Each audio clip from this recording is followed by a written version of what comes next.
we're off, guys. I need to get a couple of bolts for the trailer. I worked on a little bit yesterday. I didn't videotape anything.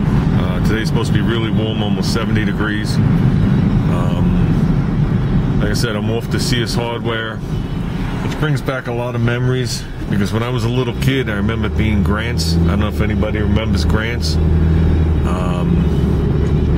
which would be, I guess, the best I can remember would be like going to a Kmart, Caldor, and stuff like that. Then it became a Channels, which was a home shopping place, like a Home Depot, Pergamons type of deal.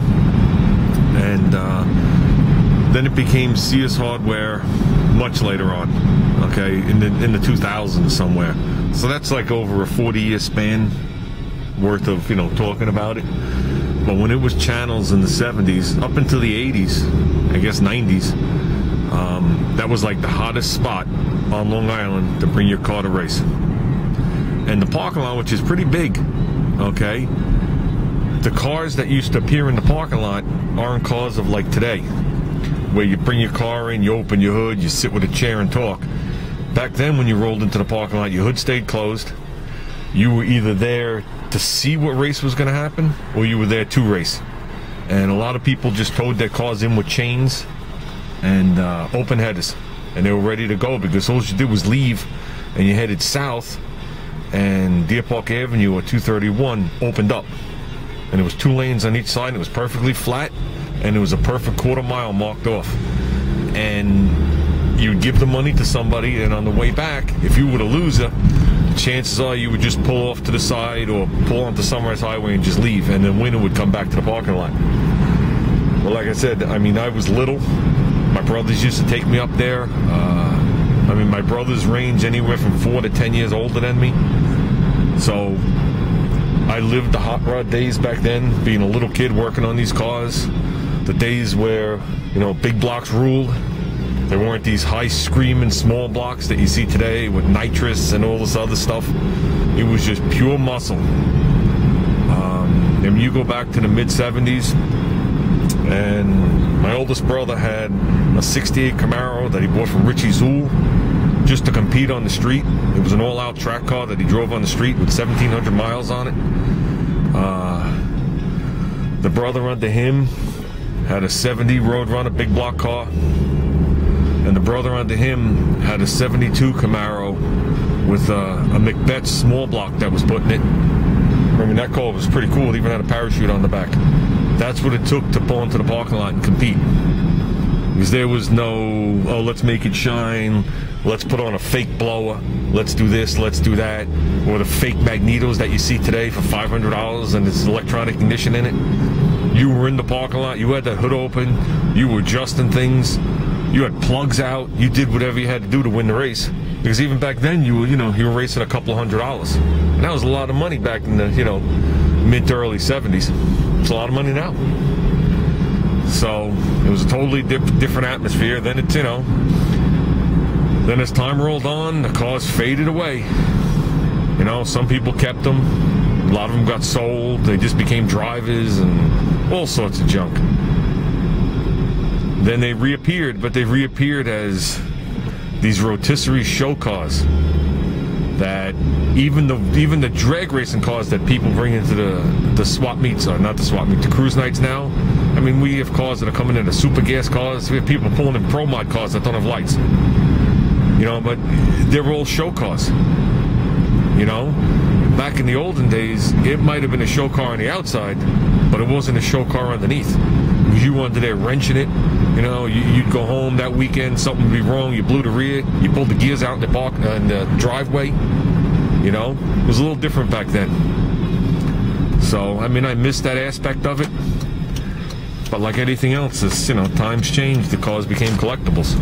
Back then you bought a super fast, beautiful looking car for $3 grand. Now $3 grand, you're lucky you can get the tags off a GTO. So, with that said, I'm going to turn it off and we're going to head over to Grant's, Channels, and see us. Okay, this is it, guys. If you go off to the right, that's the original Deer Park Avenue, which goes down into the town of Babylon. Or or you come here to the left, and this was their version of a 2-lane highway, which I think is only a couple miles long.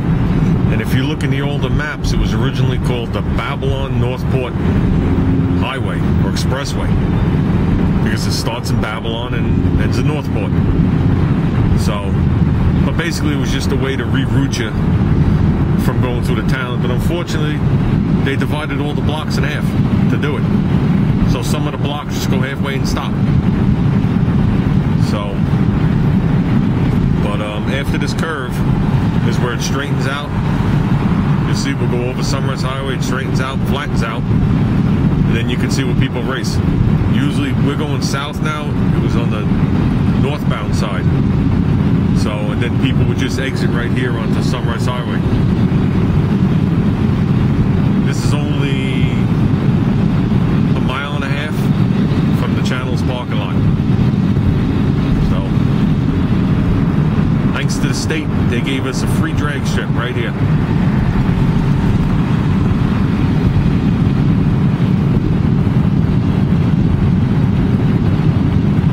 Now the road just lays flat.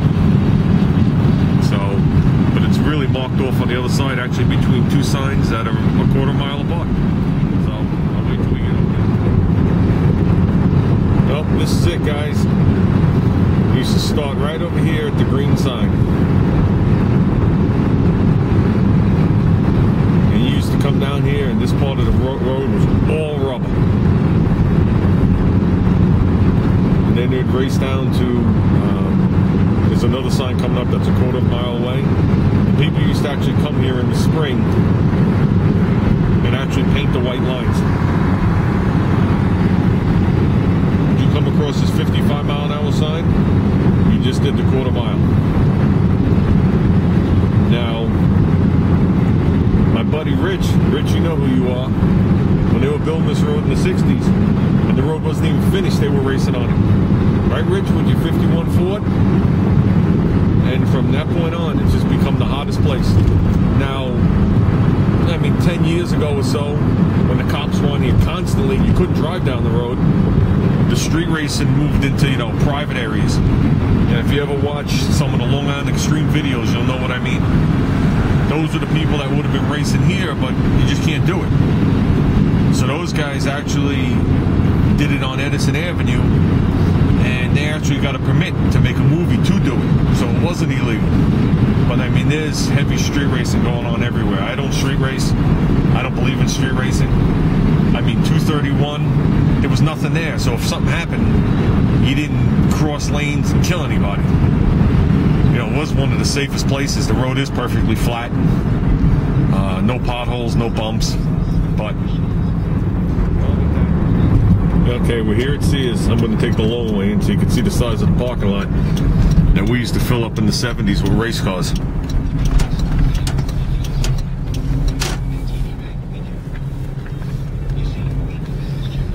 And there's Sears there, you know, attached to other stuff. We used to fill this place. Hundreds of cars used to come from all over the island to race here.